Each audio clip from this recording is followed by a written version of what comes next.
the latest Gran Turismo update is being quite controversial, going to the point that many claim the handling is broken, ruined forever, honest opinions only. Maybe for the next update they'll be miraculously healed with honest thoughts and all of that, such is life. After a quite long hiatus from Gran Turismo 7, and honestly content creation in general, work and all, my reactions to this update are maybe a little bit different.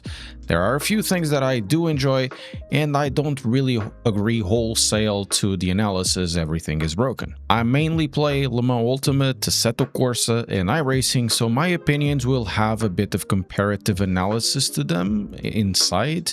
If you think this video is going to be about Sim Racer trashes Gran Turismo, or you want me to convey those ideas, like we say in Portugal, tire o cavalinho da chuva, or take out the little horse from the rain. Check out Google to see what it means. I'm not here to trash anything or validate bandwagons, I just give out what I think. Also, subscribe to the channel and check my affiliate links. Gran Turismo 1.71 is a small update of sorts, all things considered. However, it ends up being one of the most in-depth handling changes for the sim or game or whatever you want to call it. It has since forever, or at least 1.49. It's game-changing in my opinion. It adds 4 cars, the Caterham 7 Superlight RS 500, the battery-powered Hyundai Ioniq 6N, the brothers Toyota Chaser, and Mark II Tourer. There's a bunch of small things in the world circuits, adding more challenges, experiences, cafe conversations, engine swaps, but the thing about this update and the reason there's a lot of rah-rah around this topic is what it comes down below. Physics, simulation modes, improved tire behavior during wheel slip, engine torque, and suspension physics. Also important, the off-track grip, important for driving, but I suspect this is going to be rife for abuse by the daily race online griefers and grifters out there. It's spinning now. Before going to the physics, the first difference I noticed was force feedback. That old chestnut with Gran Turismo 7. I have always complained about it, for good reason I think. It always felt vague, detached, laggy. It didn't matter what wheelbase I used. No matter what they did, the force feedback could always been better. But in between 1.49 and now, something has definitely changed. The steering feels more attached to the track, just not in terms of effects. In that case, full force in the Club Sport TD Plus works wonders. Check affiliate link below, also Fanatec employee. But there's something fundamentally different with the force feedback to the point that lack of connection for me, it's basically gone. There's much more force feedback from the game being felt and much more input from the wheelbase being understood by the game. What that means is that I steer the wheel, there is connection, and the game replies back with track surface information or suspension information in a way I never felt Gran Turismo 7, let alone in GT5 Prologue, 5, 6 or Sport before. All of this at this level. I'm not going to say it's the best force feedback out there, or later on in the video if it has the best physics. Surely the comment section will know far better than I do and will comment on that. Just saying these things or these changes are actually very positive. Go to the comments and fight about that. What I am saying is that I do like the changes in force feedback and makes the game drive for me much better, or at least connect much better to me. But how about those titanic changes? The topic. Physics broken, please fix, honest feedback only in this video.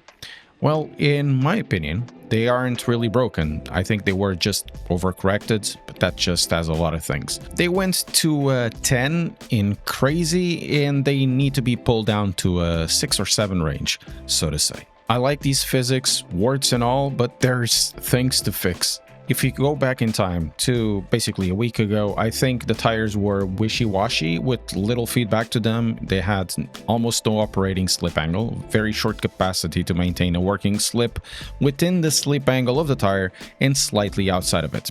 Or in less nerdy words, there wasn't much sense before of what the tire was actually doing underneath you. The sweet spot where the tire generates usable grip that you can keep while turning in, or the slip angle, was really narrow, and once you found it, the window to actually stay there, whether right at the ideal slip angle or just a touch past it, was really tiny. So instead of grip building up and falling out gradually, it felt more like a brief plateau that you would blow through almost as soon as you found it, rather than something you could actually ride and control and have fun with it. Not that it wasn't fun before, it was sometimes a little bit frustrating. Basically, you had low feedback, a narrow good zone, and almost no margin for staying in or near that zone before things let go.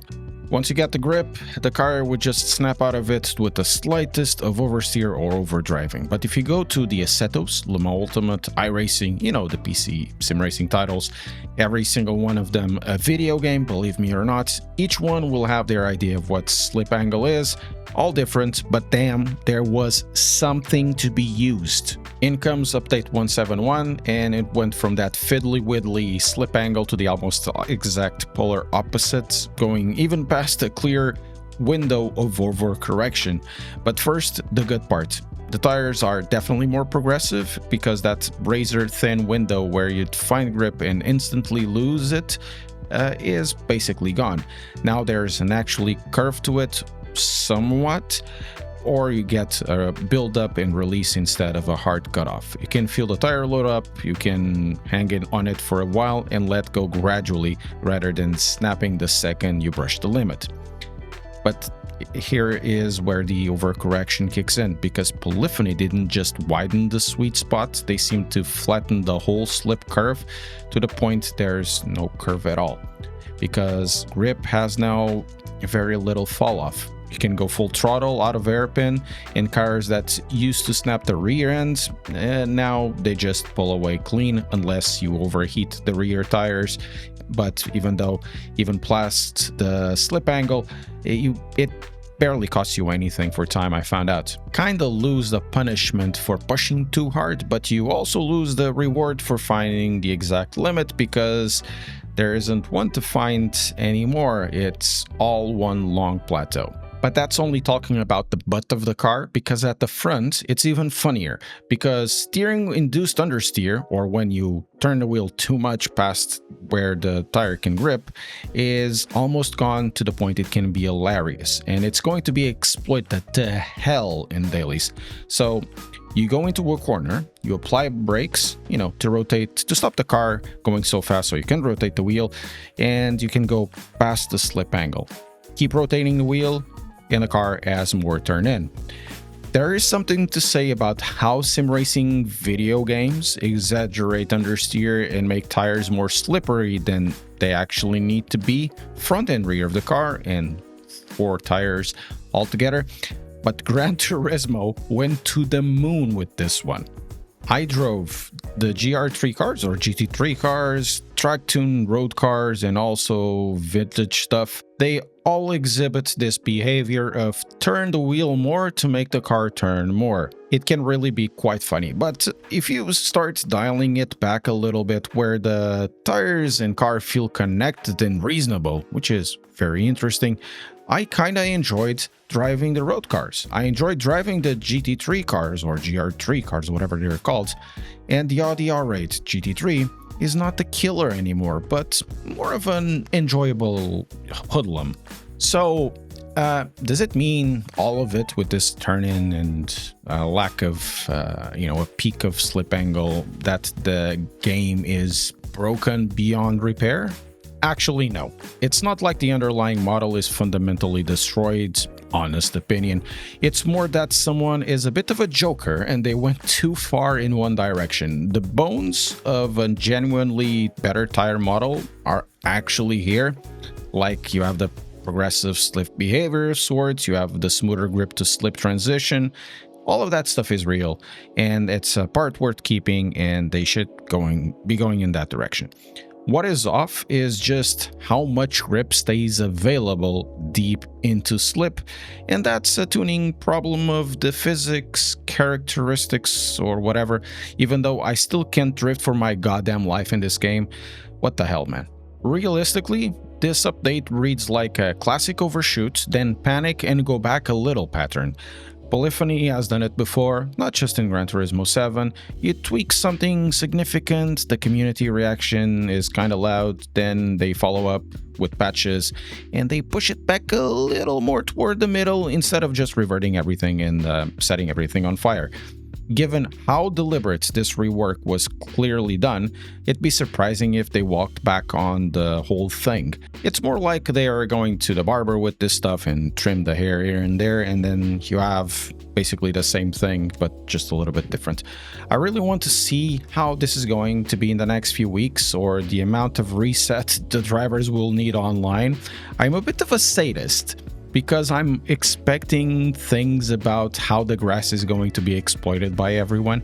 I'm also really expecting that in the next few months, Polyphony Digital is going to tune back this crazy behavior, because in the middle of that non-existent curve, which is still a curve, it actually drives pretty good and I'm pretty impressed. But what do you think?